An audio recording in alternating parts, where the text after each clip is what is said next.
Answered a Craigslist ad to kick a guy in the balls and walk on him for $160. Liked the easy gig and the money, made about $10K doing that afterwards, and went to Europe for 2 months. What's the most ducked up thing you've done for money? Welcome back to another story time from Alien Radio. My name is Andrew, and I'll be your narrator for today. Since you're already here, why not hit subscribe and the like button? It really helps with the algorithm. If you don't, I'll tell your crush about your small dick. Whipped my tit out and electrocuted my nipple on an electric fence for $50. I went to gym class in my underwear. I almost made it through without getting caught by the teacher. I sold a picture of my girlfriend's feet for $130 to one of her ex-coworkers. I asked her first, of course, but it still felt questionable. Someone left an envelope full of money in a booth of one of the tables of a restaurant I worked at. I didn't even think twice about it at the time, just pocketed it for rent. Bothers me to this day that I didn't make an effort to return it to its rightful owner. Opened a pack of Yu-Gi-Oh cards, saw they sucked, shoddily put the pack back together, and sold it to my buddy at cost, claiming it tripped in my pocket. Sorry, Greg. Not me, but a friend of mine accepted £300 for sex. Despite being into degrading sex, hence accepting this, she really had no need for the money. She was so unaroused by the guy that they couldn't get his dick inside her. Dry like the Sahara. So she wanked him off. No one came out of that experience well. My friend offered me €20 to have a staring competition with a hooker in Amsterdam. I went right up to the glass and stared at her for around 30 seconds before she opened the door and threw boiling water over me. She lost and I got the money. When I was about 17, I got offered £500 quid to rob my dealer's weed supply. I did. And then I spent the next 6 months scrapping myself that if he ever found out it was me, he'd probably hunt me down and gut me like a fish. But the guy kept it in a massive ducking backpack in his shed. I mean, come on dude. It was just so easy. To explain the economics of this, it was probably 30 to 40 ounces of wheat in that bag. So thousands worth. I was a waiter at a restaurant with a prep line that had mayo on it. There was only one dish that used mayo that no one ordered, so this mayo would sit out all day and get this foul yellow skin. I'd bet a buddy $100 to eat the skin right before the shift started. I spooned off the whole bucket myself and it was a heaping scoop. He powered through it, but not long after he was absolutely green. We are still friends. Was at a family dinner and my uncle complained that my aunt burnt the green beans. As a joke, he said he would pay anyone $50 to eat the whole bowl. He did not expect me to take him on the offer. This was a dinner bowl meant for like 14 people. So that night I didn't eat an actual dinner, just an obscene amount of green beans.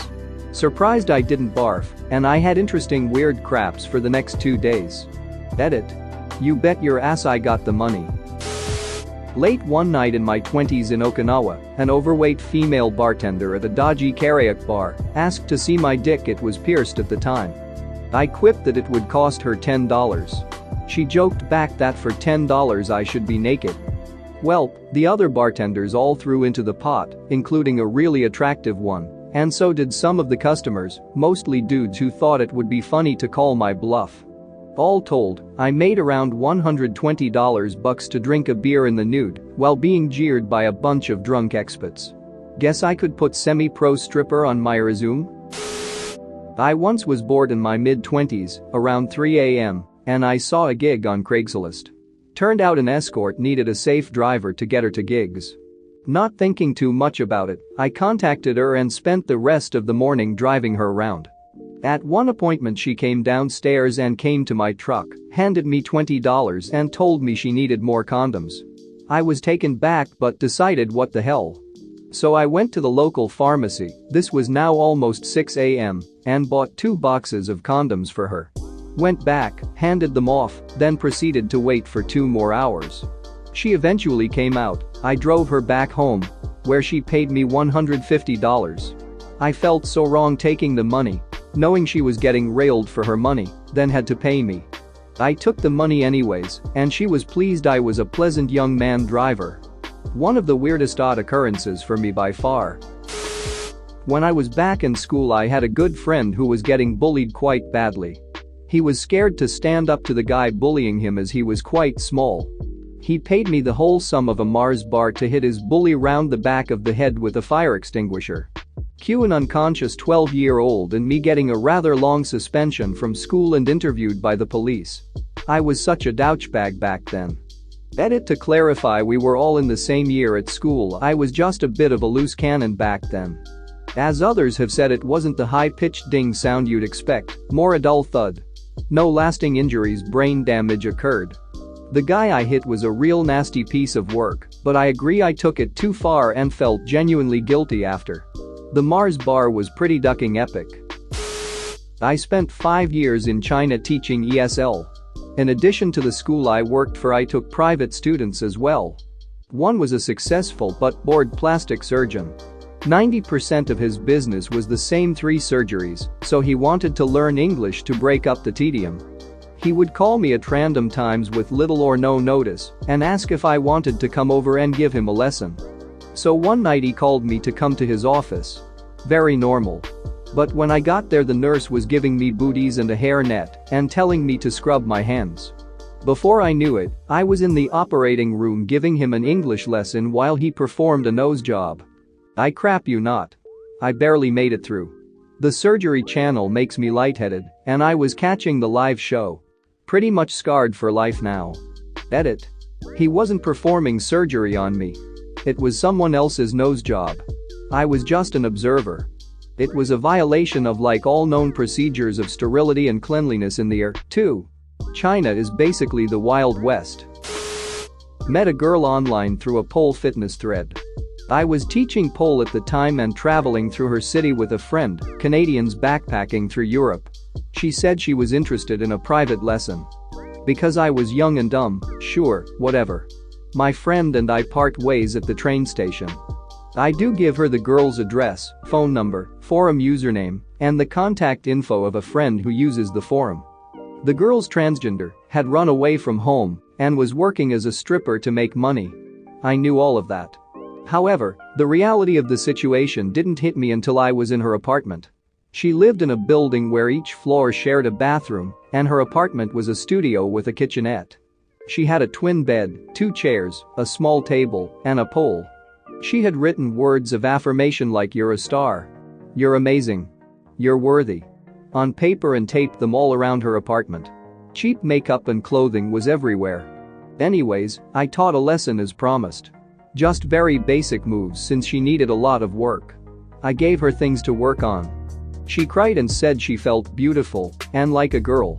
She told me about where she worked and how excited she was to hopefully make more money with her new moves.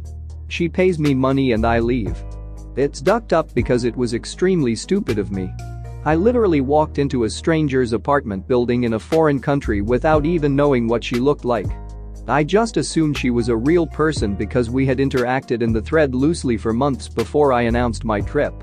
I didn't even have my BlackBerry on me since roaming charges were the worst.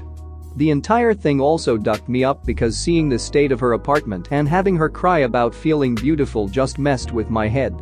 I've lived a relatively sheltered and privileged life, and this was a reality that I was not prepared for. Back in the day, I had this friend. He was about 17 to 18 at the time. This friend was big into those freeiPod.com and freezebox.com style sites from the early 2000s, where you had to get people to sign up for free trial offers using a CC, and if you got enough friends, you would get a free iPod, or box, or TV, or computer. He was skeptical that it would work, so he tested by finding 5 real adults he knew to give it a try, and what do you know? He actually got his free iPod. But these sites were wise, and you often couldn't sign up for the same free trials, repeatedly using the same person, even with different CCs, and only a few offers were genuinely free or risk-free. So this friend needed to find another group of people willing to complete free trial offers. About this same time, Yahoo chat rooms were still a thing, as were Yahoo chat custom rooms. Obviously, that led to some pretty vile stuff. Daddy's 4 daughters and similar, with people looking for underage girls or boys to cyber with, trade pics with, or even meet. This friend realized that most of these pervs were older, meaning they had CCs, dumb, and horny. It wouldn't take much in the way of promising anything to get them to sign up for free trials. So this friend made a screen name, something like Lil Cabarasgirl, and posed as a 12 to 14-year-old girl in these chats. When dozens of men would immediately message my friend, in his best impersonation of a tween girl, would chat and weed out the ones who didn't seem serious and focus on the ones who were persistent. He would chat with them for a bit, 5-10 minutes, and then ask them to do him a favor. That favor, of course, was signing up for a free trial because I really need a new iPod. It worked. This friend ended up with a free iPod, free Xbox, free desktop PC, and free PC monitor. He then sold most of them for cash. Side note: one of the guys he talked with was so persistent about meeting his fake 13-year-old persona, he reported that guy, who provided his name, address, phone pics, to the FBI. The feds came and took a statement from my friend because the person was a known offender. Thanks for watching. What did you think of the story time? Let me know in the comments below. If you liked the video, smash that like button and subscribe so you don't miss any more story times.